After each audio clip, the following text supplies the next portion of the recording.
Right, I'm just here with my mate.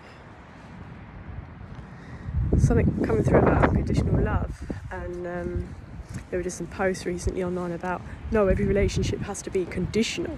No, I think we've got requirements, but unconditional love is like we consistently have love for people regardless of where they're at in their life, which can also be in the darkness.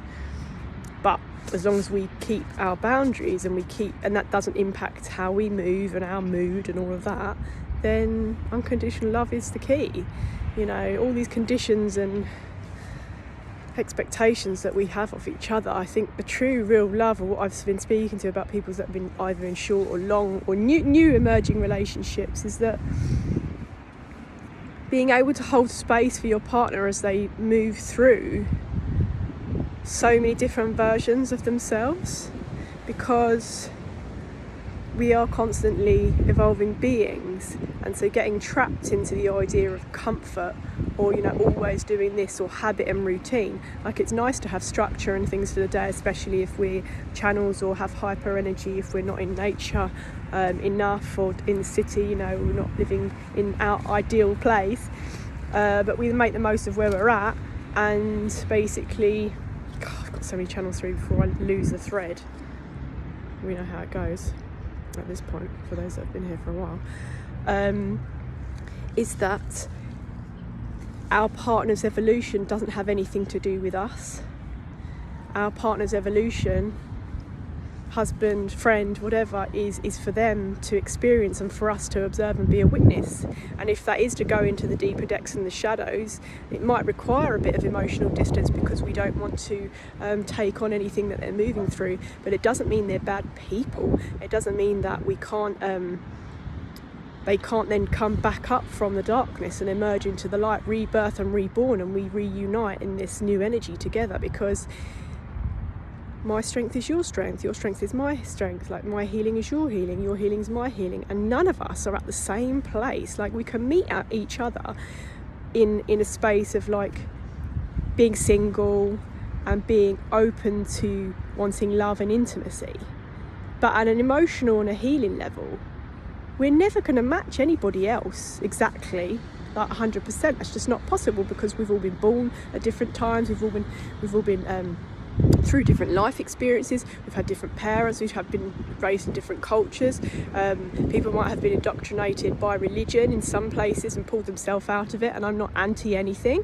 I just don't believe in an extremist view on any case, but we've all got our own lived experiences, so I'm very happy to have discussions with people and they have differing views. I think that's what got lost in everything that we all moved through for the past couple of years, is that difference matters and it's important, and you can't hop out on a friendship. We can, it's the wrong word, I find it really, I sort of had arguments and disagreements and sort of dropped away from friends in 2020 because we took different views on the global situation. How strange is that, not being able to hold space for somebody who has different views. Like, we can still be in alignment, i.e. living for love and doing what we need to and come together, but we don't have to have every thought and every emotion and every decision to be in agreement with somebody else that we love. What is the point of that? That's called carbon clone copying, isn't it? Not being able to hold space for someone that doesn't have the same opinion as us or the same view on things. That is, I believe, that is from wounding and what I've observed and stuff over the past, my little studies. We are just an evolving biology project, aren't we? So I say these words of little studies, that's just how I've looked at it. Other people call it spiritual awakening or whatever it is. It's nice and it's useful and it's helpful and it's healthy for us to look at ourselves and look at where we might need to adjust a bit so that we feel better in our hearts, or we're delivering things in a more harmonious way, rather than reacting emotionally, which is difficult. A lot of us don't realise how sensitive we are, or that we are natural channels, and so we come out with extreme bursts of anger or weirdness and stuff, and that's not from this physical planet. That's my beliefs. People will think I have psychosis or I'm weird now. That's cool. I think that we use what do people say, 3 to 10% of what is capable in our brains, and we know what the ancient civilizations did. So I just think at this time right now, when we're going through huge awakenings, and some people are breaking up or some people are losing friends, and okay, you know, if we feel harmonious with those decisions, that's okay, and there might be pain around it and we have to release and let go, but it doesn't mean things can't get repaired or come back around again. And it doesn't mean that we need to end long-term relationships should someone just want to be evolving on us in a spiritual way. You know, we can't judge each other's love or relationships from the outside. That's why it's beautiful to have a sacred union and keep our business private, so that nobody else gets involved in our personal relationships, because it is not for anybody else to judge or to say or to comment. It's a big old F off to anybody who tries to put their 2 pennies worth into our sacred relationships and friendships, because it's none of their business. And if people do keep continually getting involved, it's because they've got a loss or a lack or a void that they're trying to fill in their life by trying to direct everybody else, and that's not healthy. I know it happens a lot more, and it's not about people being bad, or it's just about wounding. And are we taking the time to look at ourselves? And we don't always get it right. You know, as I said, people call this an awakening. You know, it is. I'm not awakened, as I've said, like I'm awakening. It's a constant evolution until the day that I depart from this plane. But somebody else's actions is not a reflection of ours. And I've said, not going to be friends with anybody. There's people that I clearly don't ever want to see in this life again. I don't wish any harm to anyone. I just think I think the universe is so powerful that things that everything, all the wrongs get righted. Well, I don't believe in right or wrong. Everything that has been done out of the darkness gets rebalanced in the light, and it's just a cycle. It's an endless spiral. Up or down, left, right, who knows? As long as we feel harmonious in our relationships, because who wants to have any relationships or the home space full of angst or anxiety or aggression or anything, because they're meant to be our safe spaces. They're meant to be our sanctuaries. They're meant to be where we can release negative energy from that external world, because obviously we have to interface, we have to interact with this world, and we can't, you know, predict how anybody's going to act, especially today in the type of world that we're living in right here, right now. It's the first time, I can't speak for everybody, but it feels like, from what I'm seeing, it's the first time none of us have got a clue about how anything can unravel from the next 24 hours to the next 6 months, because actually time for some of us now is becoming very, very bizarre, and this one continual moment.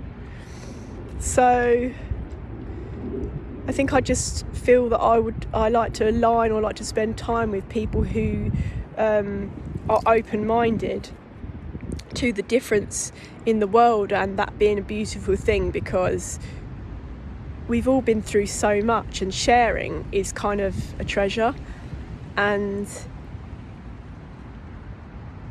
we all can lift each other up in different ways, and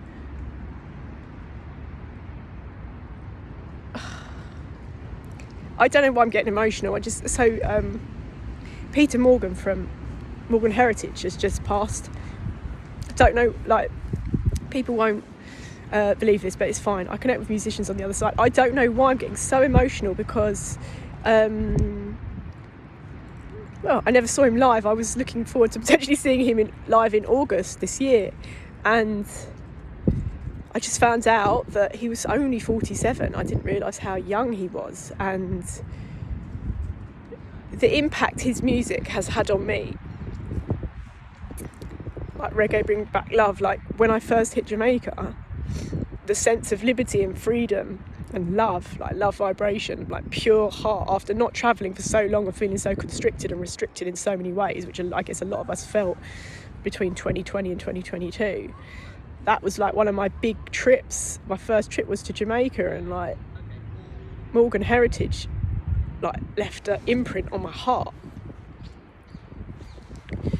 And I just give thanks for everybody who expresses themselves creatively in this world right now, because it's a beautiful thing that we all take on these different forms and creative expressions of love. It's just love, isn't it? I'm 47 years old, which I guess again in time, he's obviously on his own mission, and whoever believes in reincarnation, excuse me, or other energies, you know, he's continually going to be with us, but we don't have time for stress or any negative and useless judgments from the people that we hold close and near to us. We need to just remove ourselves. We can send love, but we have to cut. We have to honour this path. For some of us, it is, you know, a solitary, lonely path. Not a lonely person, as I said before in one of the videos. Like, we get lonesome messages, but we can handle it. We can handle life alone. You know, it's lovely to share, and that's why we sort of dip in and out. And I trust I'm seeing that and feeling that from a lot more of the people around me that accept what I've been through on a journey, rather than the people that rejected it from the start, thought I was crazy and this, that and the other. And I love the idea that we can be compassionate for other people. As I said, a lot of people don't really know or have an understanding of empathy, of compassion, because the love is so conditional and it's so predetermined by the pain that we've felt in our lives and the expectations that we have of other people. And the musical greats, music has been an absolute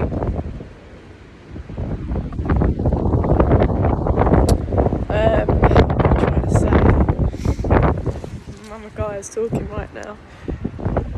Music has been my saviour, and it is really sad he's just passed, because they've just done a new album and they've connected it to the motherland, and they were going to go, and I trust it will still continue because his brothers, you know, hold the fort. But we're in very interesting times, and I just trust that we find the tools and things like music that lift our spirits, that bring joy and peace to the hearts of ourselves and those around us. And then with that strength, because love is the eternal force, it's the strength, we move about our days and have to, you know, deal with 3D realities in whatever ways we need to, with whatever responsibilities that we've accumulated over the years. Like, I think it's best that we try to live as simply as possible right now, and to reduce the subscriptions and to take as many responsibilities off our backs as possible. People begrudge me because of what I've been through, and I've had to be nomadic a bit and depend on others. That's never happened in my life before. That's not something that I aspire to. Like, I've been dependent my whole life. I've been independent since I left the house. So it's been a really interesting curve, and not the ideal situation, but I give thanks for people's patience, and I think that's really where this started, this long-winded 1331, is having patience for others who are going through deep transformations and things that we may never have witnessed somebody else go through. We don't need to judge it. Love is not conditional, and if things are, it's not love, and that person has not experienced true divine love, and all that is connected to higher self, connecting to something that's beyond the here and now. That's the eternal force of the universe. So and give thanks to everybody who's been patient with me, and that we share love with people that need it.